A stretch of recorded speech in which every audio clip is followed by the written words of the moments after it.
Assalamualaikum warahmatullahi wabarakatuh. Waalaikumsalam warahmatullahi wabarakatuh. Selamat pagi adik-adik. Pagi, Ibu. Bagaimana kabarnya hari ini? Alhamdulillah baik, Ibu. Alhamdulillah. Jadi sebelum mulai, kakak perkenalan diri dulu ya. Nama kakak Rosanti, sambung A22118072 dari kelas D, Program Studi Pendidikan Biologi, Fakultas Keguruan dan Ilmu Pendidikan Universitas Tadulako.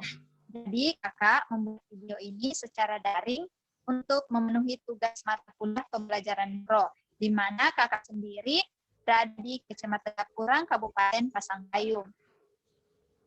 Sebelum kita memulai pembelajaran, alangkah baiknya kita berdoa dulu sesuai ajaran masing-masing ya. Berdoa mulai. Selesai. Nah, jadi kakak absen dulu ya. Nah, ini Zulfani.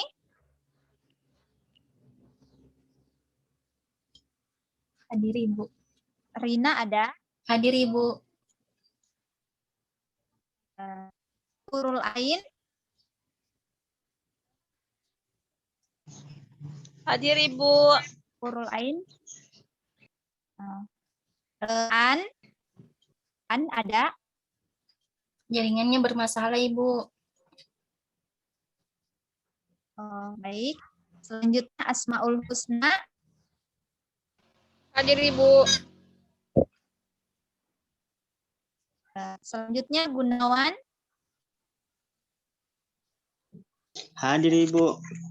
Gunawan ada. Nah, jadi semuanya hadir.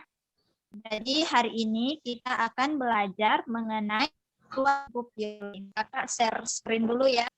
Nah, jadi ini adalah PowerPoint ruang lingkup biologi. Next. Kita ke tujuan pembelajaran kita hari ini.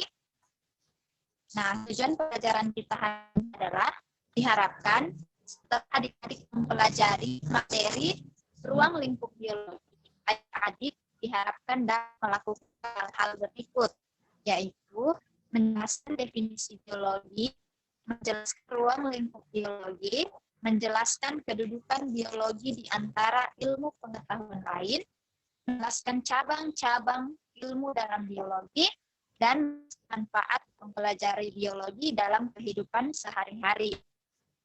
Next. Kita masuk ke pengertian biologi. Nah, apa sih sungguhnya biologi itu? Nah, biologi berasal dari bahasa Yunani, yaitu dari kata bios dan logos.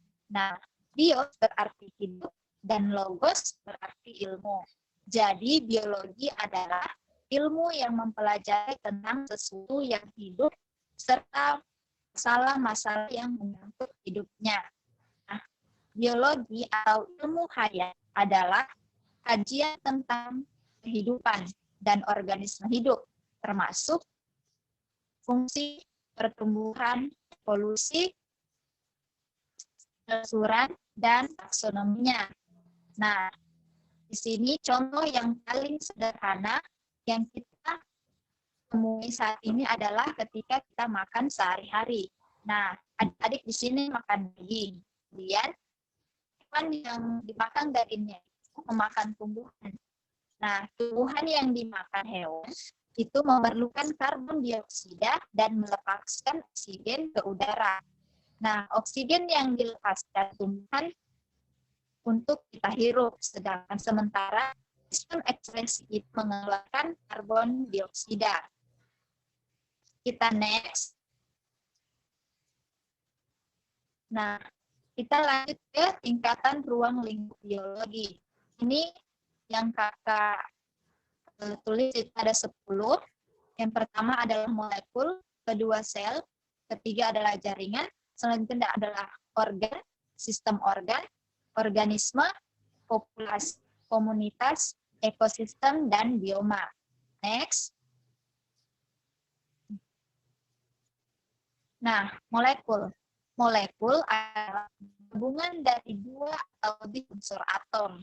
Nah, molekul juga merupakan partikel terkecil dari suatu unsur atau senyawa. Next, belum ya. Kedua adalah sel. Nah, sel merupakan suatu unit struktural dan fungsional dari makhluk hidup. Yang ketiga adalah jaringan. Nah, jaringan ini terbentuk dari beberapa sel, di mana sel-sel tersebut memiliki fungsi dan bentuk yang sama. Misalnya jaringan pada hewan, jaringan otot, jaringan pada tumbuhan. Next.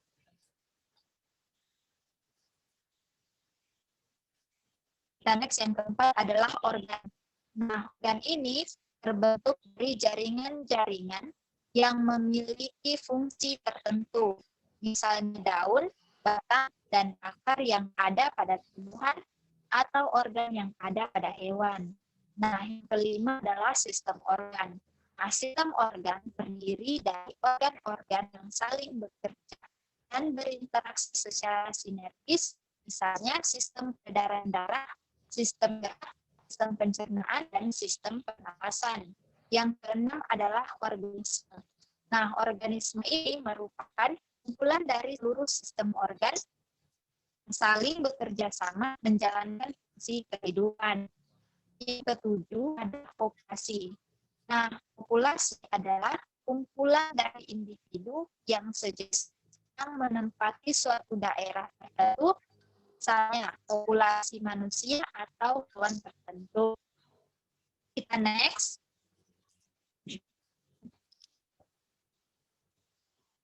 Kita next yang ke-8. Nah, yang ke-8 adalah komunitas.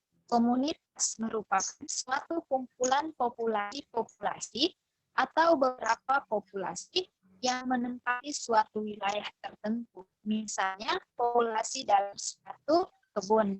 Nah, yang ke-9 adalah ekosistem. Ekosistem merupakan kesatuan antara komunitas dengan lingkungan tempat hidupnya, yang di dalamnya terdapat hubungan timbal balik, misalnya ekosistem pantai, ekosistem danau, dan ekosistem hutan. Yang 10 adalah bioma.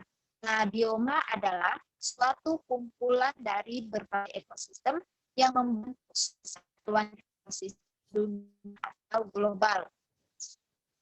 Kita next.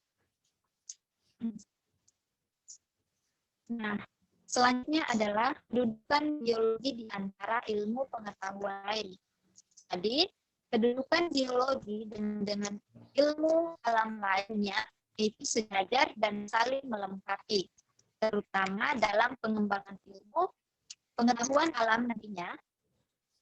Nah, biologi yang fokus pada studi makhluk hidup akan bersinggungan dengan bidang lainnya seperti kimia dan teknologi informasi serta fisika.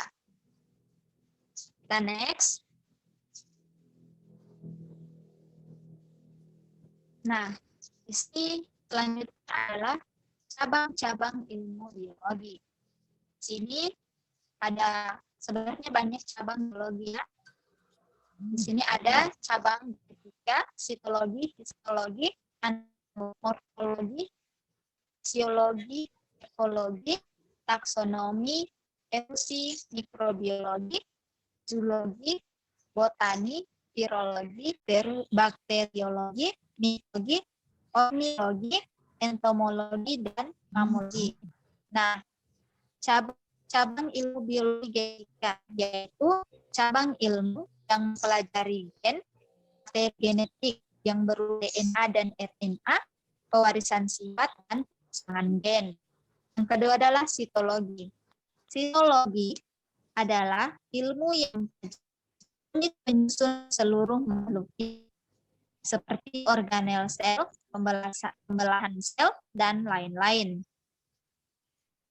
Nah, selanjutnya adalah histologi. Nah, histologi ini adalah ilmu yang mempelajari jaringan makhluk hidup. Kemudian anatomi. Anatomi adalah ilmu yang mempelajari struktur tubuh bagian dalam dari makhluk hidup. Sedangkan morfologi adalah ilmu yang mempelajari struktur tubuh bagian luar dari makhluk hidup. Jadi kakak tidak usah jelaskan semua ya. Nanti adik-adik secara sendiri. Cabang fisiologi adalah ilmu yang mempelajari fungsi tubuh, baik anatomi maupun morfologi. Kita langsung ke mikrobiologi, yaitu ilmu yang mempelajari mikroorganisme seperti bakteri, protozoa, fungi, dan lain-lain. Kemudian zoologi. Nah, zoologi ini adalah ilmu yang mempelajari tentang hewan. Sedangkan botani adalah ilmu yang mempelajari tentang tumbuhan. Kemudian bakteriologi. Nah, di situ ada kata bakteri. Jadi, bakteriologi ini adalah ilmu yang mempelajari tentang bakteri. Ke slide selanjutnya, yaitu manfaat mempelajari ilmu biologi. Nah, di sini ada beberapa manfaat. Yang pertama adalah manfaat pada bidang pertanian. Di sini manfaatnya itu dapat digunakan untuk menghasilkan bibit unggul yang nantinya akan dibudidayakan dan diproduksi. Selanjutnya manfaat pada bidang peternakan, yaitu ilmu biologi ini dapat digunakan untuk produksi bibit unggul dengan hibridisasi untuk hewan ternak. Yang ketiga adalah pada bidang perikanan. Di sini memberi manfaat untuk pelestarian sumber daya laut. Manfaat yang keempat ada itu pada bidang kedokteran. Nah, di sini manfaatnya yaitu untuk proses transplantasi organ manusia. Yang kelima pada bidang kesehatan, yaitu untuk proses transplantasi organ manusia. Jadi kedokteran dan kesehatan yang sama ya. Terus saat yang keenam, pada bidang farmasi atau obat-obatan, yaitu untuk membantu proses membuat obat, vaksin, antibiotik yang berguna untuk meningkatkan kesehatan masyarakat.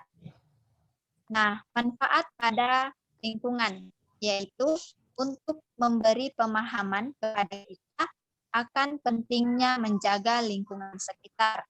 Kemudian pada bidang industri, pada industri makanan, biologi digunakan dalam pemanfaatan bakteri, baik menghasilkan makanan fermentasi, sedangkan pada industri obat, biologi digunakan dalam pemanfaatan virus yang nantinya akan diolah menjadi vaksin dan antibiotik. Selanjutnya, karena adanya radiasinya untuk mengobati penyakit kanker. Nah, yang terakhir adalah manfaat biologi pada bidang bioteknologi, yaitu untuk membantu proses rekayasa genetika dan kultur jaringan. Nah, jadi itu ya sedikit materi dari kakak. Nah, dari materi yang kakak sampaikan, apakah ada yang ingin ditanyakan? Saya Ibu. Ya, Rina Zulfiani. Terima kasih Bu. Silakan. Ini ada artikel yang saya baca bahwa pengetahuan tentang biologi itu dapat membahayakan bagi kehidupan manusia. Bisa diberikan contohnya Ibu? Oh ya, terima kasih atas pertanyaannya. Jadi yang benar yang dikatakan Rina Zulfiani tadi dari artikel yang dibaca bahwa pengetahuan biologi itu bisa berbahaya bagi kehidupan manusia. Contohnya itu adalah para ilmuwan yang mengerti biologi itu menciptakan senjata biologis yang dapat membahayakan manusia dan digunakan untuk perang. Ya, jadi itu ya. Jadi seperti juga contohnya itu adalah penggunaan bakteri dan virus untuk senjata biologis ya.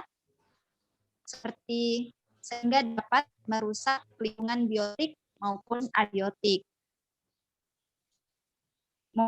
Itu saja jawaban dari Kak. Bagaimana Rina? Ibu paham. Baik, terima kasih atas pertanyaannya Rina. Jadi Ada yang bisa kasih kesimpulan dari materi hari ini? Hai Ibu. Yang dapat saya simpulkan bahwa ruang lingkup biologi itu adalah kajian berbagai persoalan dengan kehidupan makhluk hidup pada berbagai tingkat organisasi kehidupan dan interaksinya dengan faktor lingkungan. Gitu Ibu. Baik, terima kasih Rina. Betul yang kesimpulan dari Rina Zulfiani tadi ya. Jadi pembelajaran hari ini kakak cukupkan sekian ya. Jangan lupa tetap menjaga kesehatan ya. Patuhi protokol kesehatan yaitu 3M. Memakai masker, jaga jarak, dan mencuci tangan dengan sabun. Jadi pembelajaran kita akan tutup dengan ucapan Assalamualaikum warahmatullahi wabarakatuh. Waalaikumsalam warahmatullahi wabarakatuh. Terima kasih, Bu. Waalaikumsalam warahmatullahi wabarakatuh.